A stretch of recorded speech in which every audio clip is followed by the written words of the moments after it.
Pinasarado ko ang aking pintuan ng bahay at napakaliwanag ng mundo. At may nahagip pang walis tingting. Walis tambukan. Okay, ang topic natin ngayon dahil sa aking pagbabalik ay aray. Wala, parang ang ganda ng background ko, walis tambo. Sungkong. Okay, back to topic. Para to sa mga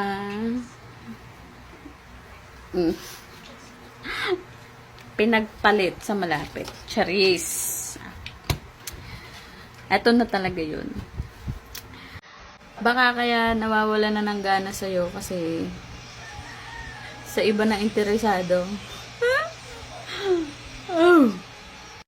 Kung ako sa'yo, hayaan mo. Kasi hindi naman natin matuturuan ng isang tao na maging kontento. Mas makakabuti na ganun yung sitwasyon nyo. Kasi nalaman mo na agad ang tunay niyang pagkatao. Imagine, magjowa pa lang kayo. Hindi na siya makontento. At ganun ka na itrato.